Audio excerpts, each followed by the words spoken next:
Wabarakatuh. Perkenalkan, nama saya Leni Rahman dengan NIM A1L1 19038 dari jurusan Pendidikan Kimia Universitas Haloleo. Kali ini saya akan membahas tentang materi proses pencernaan lipid dari mulut sampai ke usus halus. Sebenarnya apa sih yang dimaksud dengan lipid? Lipid adalah kelompok molekul alami yang meliputi lemak, lilin, sterol, vitamin yang larut dalam lemak seperti vitamin A, vitamin D, vitamin E, dan vitamin K. Monogliserida, digliserida, trigliserida, fosfolipid, dan lain-lainnya. Fungsi utama biologis lipid yaitu untuk menyimpan energi, berperan dalam pensinyalan, dan bertindak sebagai komponen pembangun membran sel. Lipid juga mencakup molekul seperti asam lemak dan turunannya termaksud tri-di-monogliserida dan fosfolipid, serta metabolit lainnya yang mengandung sterol seperti kolesterol.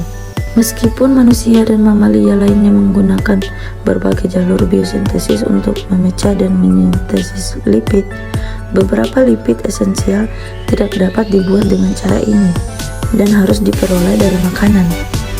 Selanjutnya itu mekanisme pencernaan.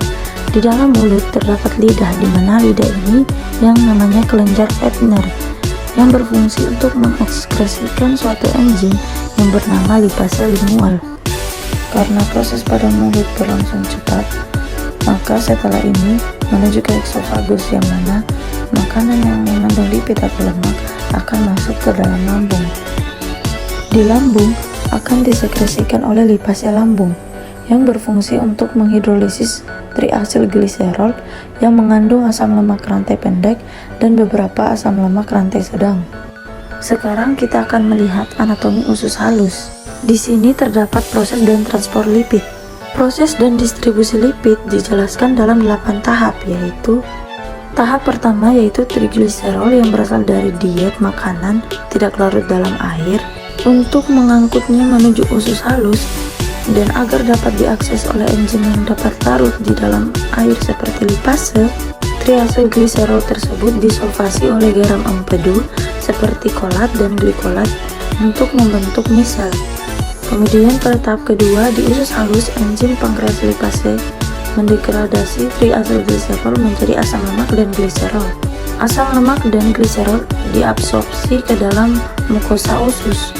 Selanjutnya pada tahap ketiga yaitu di mana mukosa usus, asam lemak, dan gliserol disintesis kembali menjadi triasilgliserol. Selanjutnya pada tahap keempat yaitu triasilgliserol tersebut kemudian digabungkan dengan kolesterol dari diet makanan dan protein khusus membentuk agregat yang disebut kilomikron. Selanjutnya pada tahap kelima yaitu kilomikron bergerak melalui sistem limfa dan aliran darah ke jaringan-jaringan. Kemudian pada tahap ke-6, triasilgliserol diputus pada dinding pembuluh darah oleh lipoprotein lipase menjadi asam lemak dan gliserol. Selanjutnya pada tahapan ke-7 yaitu komponen ini kemudian diangkut menuju sel-sel target. Selanjutnya pada tahap ke-8 di mana di dalam sel otot asam lemak dioksidasi untuk energi, dan di dalam sel adipose asam lemak diesterifikasi untuk disimpan sebagai triasilgliserol.